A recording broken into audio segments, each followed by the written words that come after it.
ഉണ്ണിയമ്മേ കുമ്പടി വന്നു. പുനരധിവാസം, ഒരു ദുരന്തമുണ്ടായാൽ പുനരധിവാസം എന്നുള്ളത് സർക്കാരിന്റെയാണ് ഏറ്റവും പ്രാഥമികമായ ഉത്തരവാദിത്തം. രാഷ്ട്രീയ പാർട്ടികളുടെയോ സന്നദ്ധ സംഘടനകളുടെയോ ഡിവൈഎഫ്ഐയുടെ ഒന്നുമല്ല, സർക്കാരിന്റെയാണ്. ആ ഉത്തരവാദിത്തം നിർവഹിക്കുന്നതിൽ പിണറായി വിജയൻ സർക്കാർ എവിടെ നിൽക്കുന്നു? ഞാൻ മനസ്സിലാക്കുന്നത് 2025 മാർച്ച് 27 മുഖ്യമന്ത്രി പിണറായി വിജയൻ ഈ ടൗൺഷിപ്പിന് തറക്കല്ലിട്ടത്. ഈ ദുരന്തമുണ്ടായിട്ട് തന്നെ 2 വർഷം തികയാൻ പോവുകയാണ്. ഇതാണ് യുദ്ധകാലാടിസ്ഥാനത്തിനുള്ള പുനരധിവാസം. ഉത്തരം പറ. താങ്കൾക്കറിയാം, താങ്കൾ മറ്റൊരു ചർച്ചയിൽ എന്നോട് ഇതേ ചോദ്യം ചോദിച്ചിട്ടുണ്ട്. പുനരധിവാസം എവിടെയെങ്കിലും പൂർത്തിയായോ എന്ന ഒരു ചോദ്യം ആവർത്തിച്ച് താങ്കൾ ചോദിച്ചത് ഞാൻ ഇന്നലെ എന്ന പോലെ തന്നെ ഓർക്കുന്നുണ്ട്. അതുകൊണ്ടാണ് എന്താണ് പുനരധിവാസം എന്നതിന്റെ നിർവചനം ഞാൻ താങ്കൾ കൂടി കേൾക്കാൻ വേണ്ടിയിട്ടാണ് ആദ്യം അത് പറഞ്ഞത്. ഒരു വ്യക്തിക്ക് ആ വ്യക്തിയുടെ സ്വാതന്ത്ര്യവും ആരോഗ്യവും വീണ്ടെടുക്കാൻ വേണ്ടിയിട്ടുള്ള സാഹചര്യം ഒരുക്കുക എന്നതാണ്. വീട് നഷ്ടപ്പെട്ട മുഴുവൻ ആളുകളുടെയും വാടക കൊടുക്കുന്നത് ഗവൺമെന്റാണ്. അവർക്ക് കൃത്യമായിട്ട് ഭക്ഷണം കൊടുക്കുന്നതിന് ഉറപ്പുവരുത്തുന്ന ഗവൺമെന്റാണ്. ഒരു വീട്ടിൽ 18,000 രൂപ മാസം ജീവനോപാധിയായി കൊടുത്ത് മുന്നോട്ട് പോകുന്ന ഗവൺമെന്റാണ്. ആരുടെ ഭൂമിയാണോ ഗവൺമെന്റ് ഏറ്റെടുക്കാൻ തീരുമാനിച്ചത് സുപ്രീം കോടതി വരെ മാത്രമായിരുന്നില്ലല്ലോ. യുദ്ധകാലാടിസ്ഥാനത്തിൽ ടൗൺഷിപ്പ് നിർമ്മിച്ച് അവർക്ക് താമസം മാറ്റാനുള്ള സൗകര്യം ഒരുക്കുമെന്നാണ് സർക്കാർ പറഞ്ഞിരുന്നത്. അരുൺകുമാർ, യഥാർത്ഥത്തിൽ ഈ തെരഞ്ഞെടുപ്പിന് മുമ്പ് ഏതാണ്ട് 1 മാസം മുമ്പ് മുഖ്യമന്ത്രി ഉദ്ഘാടനം ചെയ്ത ആ പരിപാടി, അതെന്തായിരുന്നു ആ പരിപാടി? വീടുകൾ കൈമാറി എന്നാണ് മുഖ്യമന്ത്രിയും PRDയും ഒക്കെ പറഞ്ഞത്. യഥാർത്ഥത്തിൽ വീടുകൾ കൈമാറിയിരുന്നില്ലല്ലോ. പിന്നീട് മന്ത്രി പറയുകയാണ് വീടല്ല പട്ടയമാണ് കൈമാറിയിരുന്നത്. അപ്പൊ ജനങ്ങളെ ശരിക്കും തെരഞ്ഞെടുപ്പിന് മുമ്പ് പറ്റിക്കുകയായിരുന്നു. താങ്കളുടെ ഉപചോദ്യമൊക്കെ എനിക്ക് മനസ്സിലാകും. ഈ ചോദ്യം ആദ്യം താങ്കൾ ചോദിക്കേണ്ടത് ബഹുമാനപ്പെട്ട മുസ്ലിം ലീഗിന്റെ പ്രതിനിധിയോടാണ്. ഇവിടെ പറഞ്ഞല്ലോ, ഫെബ്രുവരി മാസം 28 ഞങ്ങൾ ഒരു ചടങ്ങ് സംഘടിപ്പിച്ചിരുന്നു. ഞങ്ങൾ പാർട്ടിക്കാരെല്ലാം അവിടെ പോയിരുന്നു. ഒരു മാറ്റവും ഇല്ലല്ലോ. 28 ഫെബ്രുവരി മാസം ലീഗ് അത്തരത്തിലൊരു ചടങ്ങ് നടത്തിയെങ്കിൽ ഫെബ്രുവരി മാസം 29 ഗവൺമെന്റ് പട്ടയ വിതരണം അടക്കം വീട് അവിടുത്തെ ടൗൺഷിപ്പിന്റെ ഉദ്ഘാടനം നിർവഹിക്കുന്ന ആദ്യഘട്ട ടൗൺഷിപ്പിന്റെ ഉദ്ഘാടനം നിർവഹിക്കുന്ന സാഹചര്യം ഉണ്ടായത്. ഇന്നേ വരെ ലീഗ് ഫെബ്രുവരി മാസം 28 കൈമാറിയ വീട്ടിൽ താമസം ആരംഭിച്ചിട്ടില്ല എന്ന് താങ്കൾ മനസ്സിലാക്കിയിരുന്നോ? കഴിഞ്ഞ ആഴ്ച ഇതേ മുസ്ലിം ലീഗിന്റെ പ്രതിനിധിയുമായി മറ്റൊരു ചാനലിൽ ഞാൻ ചർച്ചയ്ക്കിരിക്കുമ്പോൾ ഞാൻ ചോദിച്ചു, നിങ്ങൾ കൈമാറിയ വീട്ടിൽ താമസമുണ്ടോ എന്ന് ചോദിച്ചു. അദ്ദേഹം മറുപടി പറഞ്ഞു, താമസമില്ല, ആരും താമസിച്ചിട്ടില്ല. അപ്പോൾ ലീഗ് അന്ന് ഫെബ്രുവരി മാസം 28 നടത്തിയ പരിപാടി എന്തായിരുന്നു എന്ന് താങ്കളൊന്ന് ചോദിച്ചേ. എന്തുകൊണ്ടാണ് അവിടെ ഇന്നുവരെ ആരും കയറി താമസിക്കാതിരുന്നത്? പൂർത്തീകരിക്കാത്ത വീടാണോ ലീഗ് അതാണ് ആദ്യം പറഞ്ഞത്. ഫെബ്രുവരി അന്നത്തെ ദേശാഭിമാനി പത്രത്തിന്റെ പിറ്റേ ദിവസത്തെ മുൻ പേജിലെ വാർത്തയിലും ഇത് തന്നെ പറയുന്നു. 178 കുടുംബങ്ങൾക്ക് വീടും പട്ടയവും കൈമാറി. വീട് കൈമാറിയിട്ടുണ്ടായിരുന്നോ ശ്രീ അരുൺകുമാർ അന്ന്? ഉത്തരം പറ. കൈമാറിയിട്ടുണ്ട്. ഇപ്പോ നിഷയ്ക്ക് ഒരു വീട് കിട്ടുന്നു, എനിക്കൊരു വീട് കിട്ടുന്നു, ഈ ചർച്ചയിൽ പങ്കെടുക്കുന്ന മുസ്ലിം ലീഗ് പ്രതിനിധിക്ക് ഒരു വീട് കിട്ടുന്നു എന്ന് വിചാരിക്കുക. ഓരോരുത്തർക്കും വൈദ്യുതി കണക്ഷൻ എടുക്കുന്നത് ഗവൺമെന്റിന്റെ പേരിലല്ല, ഇൻഡിവിജ്വലായി വ്യക്തിയുടെ പേരിലാണ്. പണ്ഡിതനാണെന്ന് തോന്നുന്നു, അർത്ഥം പറഞ്ഞു കേട്ടില്ലേ? വാട്ടർ കണക്ഷൻ എടുക്കുന്നത് ഇൻഡിവിജ്വലായി വ്യക്തിയുടെ പേരിലാണ്. അത്തരത്തിൽ കണക്ഷൻ എടുക്കണമെങ്കിൽ പട്ടയം വേണം. അതിൽ പോക്കുവരവ് നടത്തിയ മറ്റ് സർട്ടിഫിക്കറ്റുകൾ, കരമടച്ച രസീത് അടക്കം ഹാജരാക്കണം.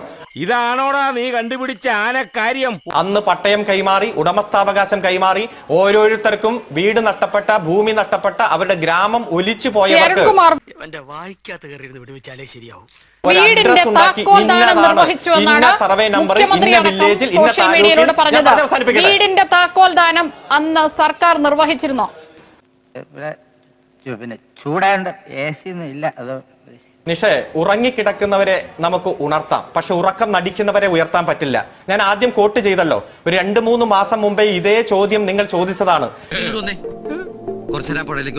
എന്താണ് ഈ ഗൃഹപ്രവേശം, എന്താണ് പുനരധിവാസം എന്നൊക്കെ താങ്കൾ ചോദിച്ചത് ഇപ്പോഴും നവമാധ്യമങ്ങളിൽ വളരെ ലൈവാണ്. കൃത്യമായി അവിടെ ടൗൺഷിപ്പിന്റെ ആദ്യഘട്ടം ഉദ്ഘാടനം ചെയ്തു, എല്ലാവർക്കും പട്ടയം വിതരണം ചെയ്തു. എല്ലാവരുടെയും വീട് നറുക്കെടുപ്പിലൂടെ ഐഡന്റിഫൈ ചെയ്തു. കോമൺ എല്ലാ മാധ്യമങ്ങളുടെ മുന്നിൽ വെച്ചിട്ടാണ് നറുക്കെടുത്തത്. ഓരോരുത്തരുടെയും വീട് ഏതാണെന്ന് ഐഡന്റിഫൈ ചെയ്തു. ആ വീട് അവർക്ക് കാണാനുള്ള അവസരമുണ്ടായി. അതിന്റെ ഒരു താക്കോൽ അവർക്ക് കൈമാറി. ആ വീട്ടിൽ ഓരോരുത്തരുടെയും അഡ്രസ്സിൽ വാട്ടർ കണക്ഷൻ എടുത്തു, വൈദ്യുതി കണക്ഷൻ എടുത്തു. അത് കൃത്യമായി പൂർത്തീകരിക്കുന്ന അവസാന ഘട്ടം ഇപ്പോൾ നടന്നുകൊണ്ടിരിക്കുന്നു. നിഷ ഉറങ്ങുകയല്ല. നിഷ, താങ്കൾ ഉറങ്ങുകയല്ല, താങ്കൾ ഉറക്കം നടിക്കുകയാണ്. താങ്കൾക്ക് ഈ ഗവൺമെന്റിനെ അപകീർത്തിപ്പെടുത്തണം. തെരഞ്ഞെടുപ്പിന് മുമ്പ് തെരഞ്ഞെടുപ്പ് പ്രചാരണ വേളയിൽ ഉടനീളം കേരളത്തിലെ മുഖ്യമന്ത്രിയുടെ ഹോർഡിങ്ങുകളിൽ എഴുതി വെച്ചിരുന്നതും ഈ വയനാട്ടിൽ ദുരന്തബാധിതരെ പുനരധിവസിപ്പിച്ച സർക്കാർ എന്നാണ്. അവിടെയാണ് എന്റെ ചോദ്യം. ഇതൊരു നടത്തു പോണ മാതിരില്ല. അന്ന് നടത്തിയ ഉദ്ഘാടന തെരഞ്ഞെടുപ്പ് പ്രഖ്യാപനത്തിന് തൊട്ടു മുമ്പ് നടത്തിയ ഉദ്ഘാടന ചടങ്ങിൽ ഈ ആളുകൾക്ക് സർക്കാർ വീടുകളുടെ താക്കോൽ കൊടുത്തിരുന്നു. നിങ്ങൾ അവിടെ പോയി താമസിച്ചോളൂ എന്ന് പറഞ്ഞ് ആളുകളെ താമസിക്കാൻ തരത്തിൽ ആ പ്രദേശം, ആ വീടുകൾ നിങ്ങൾ തയ്യാറാക്കിയിരുന്നു എന്നുള്ളതാണ്. കാരണം ഇപ്പോ ഈ വിഷ്വലിൽ കാണുന്ന മന്ത്രി രാജൻ പെൻസിൽ മാർക്ക് മായ്ക്കാൻ ശ്രമിക്കുന്നതിന് ശേഷം മന്ത്രി പറഞ്ഞത് വീടല്ല പട്ടയമാണ് കൈമാറിയെന്നാണ് മന്ത്രി പറഞ്ഞത്. തെരഞ്ഞെടുപ്പിന് ശേഷമാണ്. അപ്പൊ തിരഞ്ഞെടുപ്പിന് മുമ്പ് വീട് കൊടുത്തു എന്ന് പറയുകയും തിരഞ്ഞെടുപ്പിന് ശേഷം വീടല്ല പട്ടയമാണ് കൊടുത്തതെന്ന് പറയുകയും ചെയ്യുന്നത് എന്ത് ന്യായമാണ്? ഇത് വടി കൊടുത്ത് അടി വാങ്ങുന്ന പരിപാടിയാണല്ലോ ബാബു. ഇത് പരമാവധി ഞാൻ മനസ്സിലാക്കുന്നത് 400-425 വീടുകളാണ് സർക്കാർ നിർമ്മിച്ചു കൊടുക്കേണ്ടത്. അതിൽ 178 വീടുകൾ പോലും 2 വർഷം കഴിഞ്ഞിട്ടും നിർമ്മിച്ചു കൊടുത്ത ആളുകളെ അവിടെ താമസിപ്പിക്കാൻ കഴിയുന്നില്ലെങ്കിൽ ഇതെന്ത് കരുതലാണ് ശ്രീ അരുൺകുമാർ? അതിന് മറുപടി പറയൂ. അതിനുശേഷം നമുക്ക് കോൺഗ്രസിന്റെ പണം എവിടെ പോയെന്നും ലീഗ് അന്ന് എന്താണ് നടത്തിയെന്നൊക്കെ ചോദിക്കാം. അവരാരും എഴുന്നേറ്റ് പോവില്ല, അവരിവിടെ ഇരിപ്പുണ്ട്. അന്ന് നടന്ന ചടങ്ങ് എന്താണ്? ഇത്രയും വലിയ ഗതികെട്ടവൻ ഈ ലോകത്ത് വേറെ ആരെങ്കിലും ഉണ്ടാവും എന്റെ കർത്താവേ. സുപ്രീം കോടതിയുടെ വിധി അച്ചടിച്ച മഷി ഉണങ്ങുന്നതിന് മുമ്പ് കേരള ഹൈക്കോടതിയിൽ അർദ്ധരാത്രി പണം കെട്ടിവെച്ച് ഭൂമി ഏറ്റെടുത്ത് പിറ്റേ ദിവസം പണി ആരംഭിച്ചതാണ്. ആ പണി ആരംഭിച്ച് മുന്നോട്ട് പോകുമ്പോൾ മറ്റു പല ബുദ്ധിമുട്ടുകളും, വയനാട്ടിലെ കാലാവസ്ഥയുടെ പ്രത്യേകതയും തുടർച്ചയായിട്ടുള്ള മഴയും നവംബർ മാസം വരെ നീണ്ടുനിന്ന മഴയും ഉള്ളപ്പോഴും 178 വീടുകൾ പണി പൂർത്തീകരിച്ച് പൊതുജനങ്ങളെ വിളിച്ച്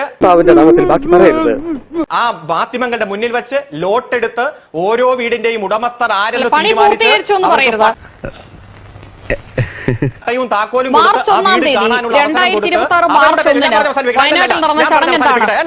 നിഷ അഭ്യാസം കയ്യിലിരിക്കട്ടെ. അല്ല നിഷ എനിക്ക് പറഞ്ഞ് അനുവദിക്കാൻ പറ്റും. അല്ല, നിങ്ങളുടെ ലീഗും കോൺഗ്രസിനെ ഇരുത്തിക്കോട്ടെ. ഞാൻ ഈ ചർച്ചയിൽ തുടരണമെങ്കിൽ എനിക്ക് സമയം തന്നെ. നിങ്ങളുടെ ചോദ്യത്തിന് മറുപടി പറയാൻ അന്തസ്സായിട്ട് ഈ ചർച്ചയിൽ ഇരിക്കുക. അതെ, ഇടഞ്ഞ ഞാൻ കൊമ്പൻ. അഭ്യാസം കൈവശം വെച്ചാൽ മതി. അങ്ങനെ നറുക്കിട്ട് കൃത്യമായി വീടിന്റെ പട്ടയം കൊടുത്തു, കൃത്യമായി വീട് ഐഡന്റിഫൈ ചെയ്തു, ഓരോരുത്തർക്കും വീട് കാണാനും സൗകര്യങ്ങൾ മനസ്സിലാക്കാനും സാഹചര്യം കൊടുത്തു.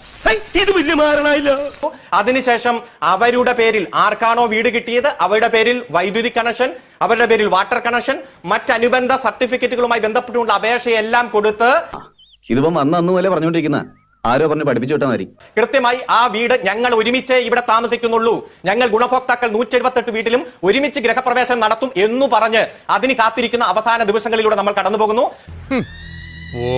ഫെബ്രുവരി മാസം 29-ന് ടൗൺഷിപ്പ് ഉദ്ഘാടനം ചെയ്തു. അതുമായി ബന്ധപ്പെട്ടുള്ള എല്ലാ നടപടിക്രമങ്ങളും പൂർത്തീകരിച്ച് ഗവൺമെന്റ് പോവുകയാണ്. ഇത് ഇന്ത്യയിൽ ഒരു ഗവൺമെന്റും ചെയ്യാത്ത പ്രളയം. ഒരു വീട് കോൺഗ്രസ് കൊടുത്തിട്ടുണ്ട്, ഒരു വീട് കോൺഗ്രസ് കൊടുത്തിട്ടുണ്ടോ? അവരോടൊന്നും ഒരു ചോദ്യം ചോദിക്കാതെ ഉടമയ്ക്ക് ആ വീടിനുള്ളിൽ കയറി താമസിക്കാൻ കഴിയുക.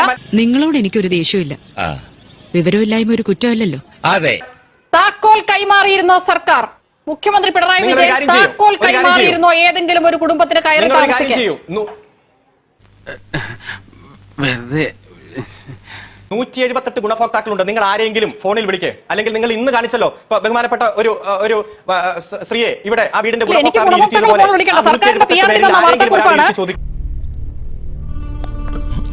എവിടെ പോണു? വെള്ളം കുടിക്കും. ദുരന്തത്തിൽ വീടുകൾ പൂർണ്ണമായും തകർന്ന 178 പേർക്കാണ് കൽപ്പറ്റ എൽസ്റ്റൺ എസ്റ്റേറ്റിലെ 64 ഹെക്ടറിൽ വ്യാപിച്ചു കിടക്കുന്ന ടൗൺഷിപ്പ് പദ്ധതിയിലെ ആദ്യഘട്ടത്തിൽ വീടുകൾ കൈമാറിയത്. അപ്പൊ വീടുകൾ കൈമാറിയെങ്കിൽ ഈ ആളുകളൊക്കെ എവിടെ പോയി? എന്തുകൊണ്ടാണ് അവിടെ താമസിക്കാൻ വരാത്തതാരും? ചോദിക്കൂ, താങ്കൾ ചോദിക്കൂ. ഞാൻ പറയാനുള്ള കൃത്യമായി പറഞ്ഞു. ഉറക്കം നടിക്കുന്ന നിഷയെ ഉറക്കാൻ ഞാൻ തയ്യാറല്ല, ഞാൻ ഇനി ശ്രമിക്കുന്നില്ല. താങ്കൾ ഈ 178 ഗുണഭോക്താക്കളെ വിളിച്ചിട്ട് നിങ്ങൾക്ക് വീട് കിട്ടിയോ, വീട് ഐഡന്റിഫൈ ചെയ്തോ? എന്റെ വേളാങ്കണ്ണി മാതാവേ, ഇവന് കുറച്ചു ബുദ്ധി ഉണ്ടായിരുന്നെങ്കിൽ മന്ദബുദ്ധി എന്നെങ്കിലും വിളിക്കായിരുന്നു. അതും ഇല്ലാതായി. ആ വീട്ടിൽ നിങ്ങൾക്ക് പട്ടയം കിട്ടിയോ? ആ വീട്ടിൽ നിങ്ങൾക്ക് താമസിക്കാൻ കഴിഞ്ഞോ? എന്തുകൊണ്ടാണ് ഒരാളെ വിളിച്ച് ചോദിക്കാനുള്ള ധൈര്യം, അന്തസ്സ് താങ്കൾ എവിടെ? ഇതൊരു നടക്കി പോണ ലക്ഷണില്ല. 22 മിനിറ്റ് ആയിട്ടും ഒരു കല്ലിട്ടിട്ട് അതിന്റെ മേൽ ഒരു കല്ല് പോലും വയ്ക്കാത്ത ആപ്പും കോടികളും മുക്കിയ ആളോട് ഒരു ചോദ്യം. ഇങ്ങനെയാണെങ്കിൽ ഞാൻ കളിക്കല്ല, ഞാൻ നേരെ ചിറാപുഞ്ചിയിൽ പോയി മണം വിൽക്കാൻ പോകുന്നു. ഒരു രാജ്യത്ത് ഒരു നാട്ടിൽ ഒരു ദുരന്തം നടന്നാൽ ആ ദുരന്തത്തിൽപ്പെട്ട ആളുകൾക്ക് അന്തസ്സോടെ ജീവിക്കാനുള്ള അവസരം ഒരുക്കാനുള്ള ഒന്നാമത്തെ ഉത്തരവാദിത്വം ആ നാട് ഭരിക്കുന്ന സർക്കാരിനാണ്. ശ്രീ അരുൺകുമാർ, രാഷ്ട്രീയ പാർട്ടികൾക്കോ സന്നദ്ധ സംഘടനകൾക്കോ അല്ലെങ്കിൽ ഞാൻ നേരത്തെ പറഞ്ഞതുപോലെ ഡിവൈഎഫ്ഐക്ക് പോലും അല്ല, സംസ്ഥാന സർക്കാരിന്, കേന്ദ്ര സർക്കാരിന്, സർക്കാരുകൾക്കാണ്. അതിനാണ് സർക്കാരുകളെ തിരഞ്ഞെടുക്കുന്നത്. ശ്രീ അരുൺകുമാർ, കിട്ടിയ മുതലും പലിശ ചേർത്ത് കിട്ടി. ആരും കണ്ടില്ല. വാ. തൽക്കാലം ഇത്രയും മതി. വരട്ടെ.